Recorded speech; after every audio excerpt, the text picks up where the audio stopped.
Hi, this is Daniela Cambone in Fort Lauderdale, Florida, where we just wrapped a fantastic Gold Stock Analyst Day. Here to tell you that our beloved guest, Rick Rule, who is one of the people I respect most in the natural resource sector, is partnering with my company, Stansberry Research, in a major way. It's something we have never done before, and it could be a pivotal moment for you personally. Rick warns that we are at a unique moment in history, the likes of which he has never seen in his 50 years of investing in the natural resource sector. And he says if you get this one thing right, you may never have to worry about money ever again. So for all the details of his big prediction and the project that Rick is working on, go to rickevent.com right now. Again, that's rickevent.com to hear about the once-in-a-lifetime financial event Rick says is happening right now and will impact nearly every asset you own. Let's get to our segment today. Hi, this is Daniela Cambone. Welcome to the Daniela Cambone Show on the road here in beautiful Fort Lauderdale, Florida. We're covering the Gold Stock Analyst Day, kicking things off with a guest that you're all very familiar with, Randy Smallwood, CEO of Wheaton Precious Metals. So Randy, so nice to see you in this awesome weather. Danny, thank you so much for having me. A real pleasure. Yeah, warming up in this heat. Yeah, well, excited to catch up with you today. I introduced you earlier, and you wear so many hats. I don't even know how you do it all. But so I want to talk, obviously, Wheaton Precious, but also want to talk World Gold Council. You are the chair of the World Gold Council, and there's so many great findings coming out. So let's start with a comment you made. You said, "I am the chair of the World Gold Council, but right now you're liking silver more." Is that true? It is true. Silver's got a lot of the same fundamentals that gold has, and a few more, and that's one of the reasons that I like silver. When we talk about electrifying the world, silver conducts electricity more effectively, more efficiently than any other metal out there, better than copper, better than anything else. And so you've got all the precious metal demands that make me a strong believer in gold and why we need precious metals in this world. But you've also got that industrial aspect that silver, the more silver that we have in our smartphones, in our electric vehicles, the better the batteries. The longer the batteries last, the more power you get, the more processing power you get in your smartphone. All of those things are important in terms of improved efficiencies and making sure that we don't waste energy. And so silver will play a role in that space. And we're seeing increasing investments on that side. The percentage of silver being consumed into high efficiency electronics and antibacterial applications continues to grow and grow every year. So you've got that other fundamental aspect, that fundamental drive that's going to continue to push silver higher, and that's one of the reasons why I do think silver will outperform gold. So a few things there. We're seeing many silver companies moving towards gold, almost an exodus out. Why? Well, and here's another reason. Right. Yeah, here's another reason is that there's not a lot of good silver projects out there. They're very tough to find. And so as a company wants to grow, and I can talk about our own company at Wheaton Precious Metals. We started off as a silver streaming company. We realized that we couldn't take this company where we wanted to by focusing only on silver. There's just not enough silver opportunities out there. So it's another driving factor. Silver is very, very tough to find in any sizable amounts. Generally, it's produced as a byproduct from lead zinc mines. That's where most silver comes from, is lead zinc mines.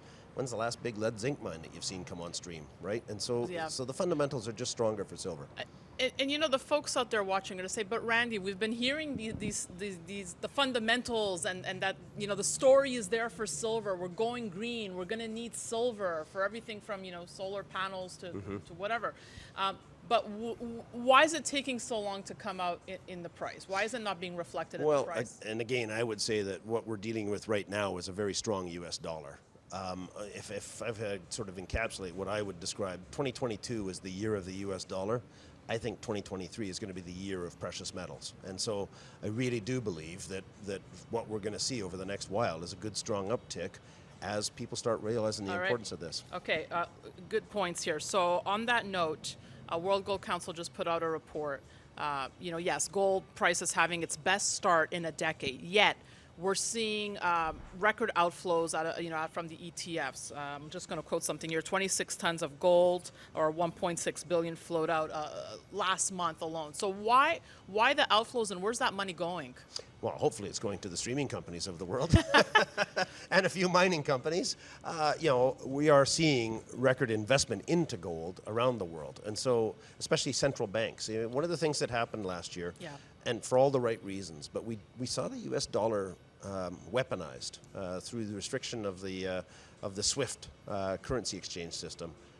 And a lot of central banks around the world all of a sudden got very nervous about the US dollars they have in there. And so what we're seeing is a big swap towards the gold space. And so the ETFs themselves, that's one way of investing into the gold space.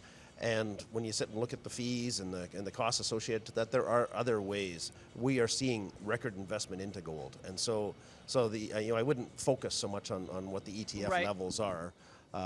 As opposed to what's happening in the broader gold space. And we're seeing record investment into the gold space. Well, I'm happy you brought up central banks, because this is such a key point. And the last time we were on, I think I had said it was, volumes we hadn't seen in decades. Then the World Gold Council put out an update saying, actually, it's the most on record. We have not seen this amount of buying ever in the history. Exactly. No, it's and it's exactly that. There's a lot of countries around the world that have substantive US dollars in their central bank reserves. And what they saw, and they're friendly with the US, but what they saw, the general belief, one of the reasons the US dollar has been so strong is that most people believe it to be apolitical. It's not subject to political influence. Last year we saw it influenced politically. And now these central bankers are all looking in their portfolio and saying, in our central bank reserves, what we'd like is a truly apolitical foundation, an asset that we can pull in there. And that's what gold is. Gold is apolitical. It's not subject to political influence. The value, it's uniform, it's accepted around the world, and it's not subject to that same political influence risk that the US dollar has. And the other thing we didn't know that came out after our talk was how much, or if China was buying. And then suddenly, China started releasing. They're starting releasing slowly, not huge quantities, but slowly releasing. Any insights, Randy, as to what's the is there a strategy behind that? Well, of course there is. China is competing against the U.S., and China would love to come up with a reserve currency equivalent. And so if they can get to the point of gold reserves similar to what the U.S. has backing the U.S. dollar, China will try and sort of have that reserve currency. I don't think anyone, worldwide, it would be very, very unlikely that the world would ever accept the renminbi as a reserve currency. But, they're going to try and get it to the same credibility that the U.S. dollar has. And on the topic of central bank digital currencies, people often make the case, when we will see central bank digital currencies, that just creates more of a case for gold. Do you agree, and how so? Well, it's interesting. I'm trying to remember the last time I've used cash. We're well down the path of digital currencies already. But we at the World Gold Council are really focusing on what we call a Gold 247 initiative, which is gold 24 hours a day, 7 days a week. And three main focuses: fungibility, accessibility, improving the accessibility of gold, and trust, being able to build up provenance and trust and understanding the value behind it. And so we're working with the LBMA and with the vaulters and the banks, the bullion banks and the regulatory agencies to try and come up with a better way to trade gold, to own gold.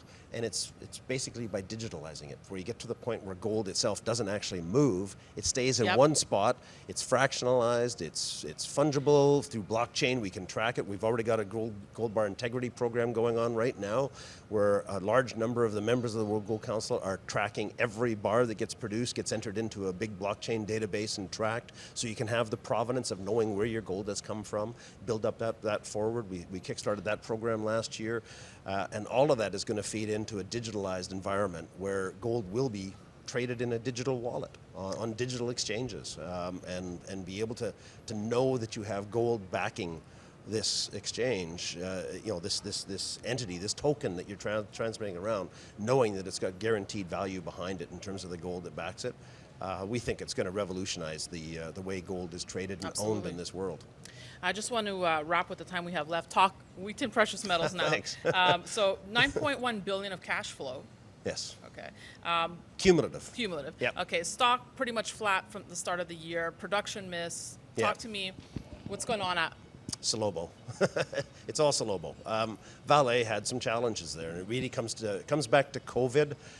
Combined, the COVID hit the Salobo operation at the same time that they had some maintenance challenges. They had some safety incidents down there that caused them to try and do a reset.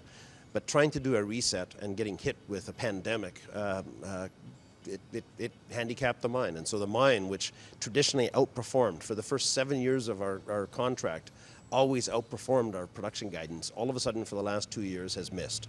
And it comes down to preventative maintenance programs. There will be a case history on the impact of a loss of the preventative maintenance program here and how much of an impact it had on production. But they are on track. Vale has been very, very public about trying to unlock the value they have in their base metals division. Salobo is their flagship asset, as it is our flagship asset. And so I'm really excited about Vale's focus on trying to unleash that value within Vale Base Metals, because their flagship, they're going to put everything they can into making sure that that's a success, because they want the Vale Base Metals, the whole I won't say spin out, but the whole crystallization in terms of Vale Base Metals to be successful. And so the effort that they're putting into Salobo, the third line expansion, we're really excited about what we're going to see out of Salobo over the next couple of years. They've had a couple of challenging years. Being our flagship asset, it definitely had an impact on us last year. So yeah, the stock was flat, but it's a good time to buy. Randy, let's end on this note.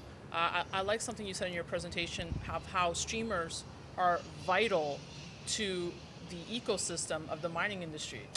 So much. Yeah, it's if you sit and look at the environment right now, the single asset development companies are not being traded well. Their stocks are undervalued. They're trading at typically 0.25 to 0.3 times net asset value. And so they have a choice as they advance their project and try and bring this project into construction and ultimately into production. They can finance by issuing shares, but when you issue shares at that kind of a discount, you're basically giving away a lot of value. A stream values that metal at near net asset value. When we do our evaluation, we don't value our investments based on how your equity is trading. Right. We value it based on the metal that you have and that you're offering up in the stream itself. And so streaming is so much more attractive for the single asset development companies than issuing equity. And that's the challenge. Is in today's world, investors are pretty risk averse and they're staying away. They're not supporting those single asset development companies, and that's where we've found some beautiful assets hidden in there that we're bringing into our portfolio and help going forward. Streaming is by far the best way to help build those mines. Randy Smallwood, continued success. Thank you so much for stopping by and chatting with us. Danny, it's always a pleasure. Thank you. Thank you. And we're just starting, folks. We'll have more incredible coverage coming your way, so be sure to stay tuned to the Daniela Cambone Show here on Stansberry Research.